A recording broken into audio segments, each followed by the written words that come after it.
မြောက်ကိုရီးယားခေါင်းဆောင်တွေဘလို့ခရီးထွက်လေရှိတယ်လဲမြောက်ကိုရီးယားခေါင်းဆောင်တွေရဲ့ခရီးသွားပုံစံဟာကမ္ဘာပေါ်မှာအထူးခြားဆုံးနဲ့လျှို့ဝှက်စမ်းကြယ်ဆုံးခရီးသွားနည်းလမ်းတွေကတစ်ခုအပါအဝင်ဖြစ်ပါတယ်ကမ္ဘာအတိုင်းဝိုင်းနဲ့ဆက်ဆံရေးတင်းမာနေတဲ့အထူးကျနိုင်ငံတစ်ခုရဲ့ခေါင်းဆောင်တွေအနေနဲ့သူတို့ရဲ့လုံခြုံရေးဟာအလွန်အရေးကြီးတာကြောင့်ခရီးသွားတဲ့အခါမှာတော့အထူးဂရုစိုက်ကြပါတယ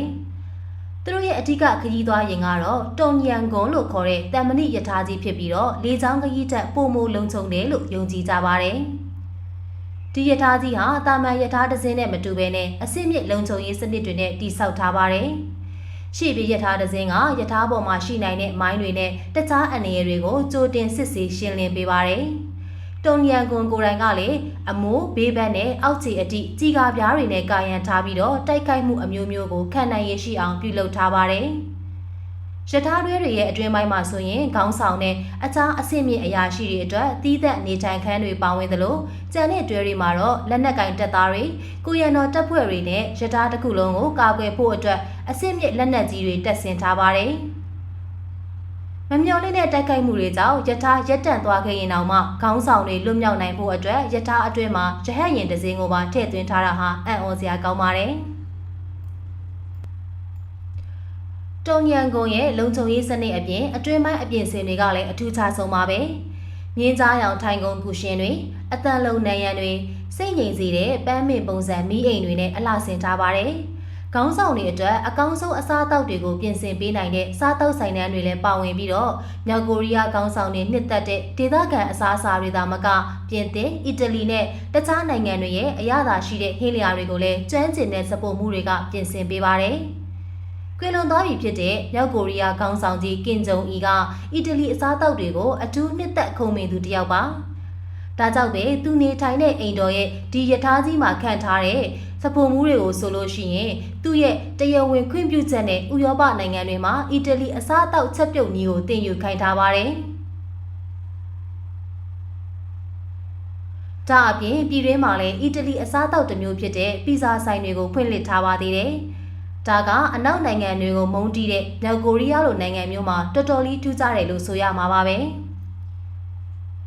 မြောက်ကိုရီးယားရဲ့ခေါင်းဆောင်ဟောင်းကင်ဂျုံအီဟာလေယာဉ်စီးရတာကိုကြောက်လန့်တက်သူဖြစ်တာကြောင့်2001ခုနှစ်မော်စကိုခရီးစဉ်မှာပြုံယမ်းကနေပြီးတော့မော်စကိုကိုတုံယန်ကုန်ရထားနဲ့တိုက်ရိုက်သွားခဲ့ပါတယ်။ဒီခရီးစဉ်ဟာလနဲ့ချီကြာမြင့်ခဲ့ပြီးတော့ကီလိုမီတာ2000ကျော်ဝေးကွာပါတယ်။ခရီးစဉ်အပြန်မှာတော့သူကြုံတွေ့ခဲ့ရတဲ့အတွေ့အကြုံတွေကိုစာအုပ်ထုတ်ဝေပြီးတော့ရေးသားခဲ့တာတွေကိုဖတ်ရှုရတာကစိတ်ဝင်စားစရာကောင်းလာပါတယ်။မြောက်ကိုရီးယားခေါင်းဆောင်တွေရဲ့ခရီးစဉ်တွေကိုတုံးစံအတိုင်းလျှို့ဝှက်ထားလေးရှိပေမဲ့2004ခုနှစ်မှာတော့တုံယန်ဂွန်ယထာကြီးဟာပောက်ကွဲမှုတစ်ခုနဲ့ကြုံတွေ့ခဲ့ရပါတယ်။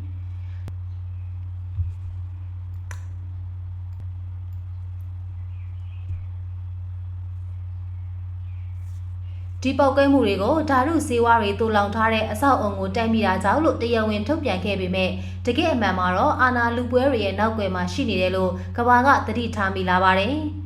ဒီပောက်ကွဲမှုမှာလူပေါင်း100ကျော်သေဆုံးခဲ့ပြီးတော့ထောင်ပေါင်းများစွာဒဏ်ရာရရှိခဲ့ပါတယ်။ဒါပေမဲ့မြောက်ကိုရီးယားရဲ့အာဏာရှင်စနစ်ဆိုကတော့ဆက်လက်ရှင်သန်နေဆဲဖြစ်ပြီးတော့တုံယန်ဂွန်ယထာကြီးကလည်းမြောက်ကိုရီးယားခေါင်းဆောင်တွေအတွက်သူ့ရဲ့တာဝန်ကိုဆက်လက်ထမ်းဆောင်နေဆဲဖြစ်ပါတယ်။မြောက်ကိုရီးယားခေါင်းဆောင်တွေရဲ့ခရီးသွားပုံစံဟာနိုင်ငံရေးလူမှုရေးနဲ့လုံခြုံရေးအခြေအနေတွေကိုထင်ဟပ်စေတဲ့ပြရုပ်တစ်ခုလိုမျိုးဆိုနိုင်ပါတယ်။သူတို့ရဲ့လုံခြုံရေးကိုအထူးအလေးထားတဲ့ခရီးသွားနီလန်းဟာနိုင်ငံတကာရဲ့စိုးရိမ်မှုတွေကိုမြင့်တက်စေနိုင်သလိုဇိမ်ခံပစ္စည်းတွေနဲ့ပြည်စုံတဲ့ယထာကြီးဟာပြည်သူတွေရဲ့ရိုးရှင်းတဲ့ဘဝနဲ့နှိုင်းယှဉ်မယ်ဆိုလို့ရှိရင်ကွာခြားမှုများစွာကိုပြသနေပါတယ်။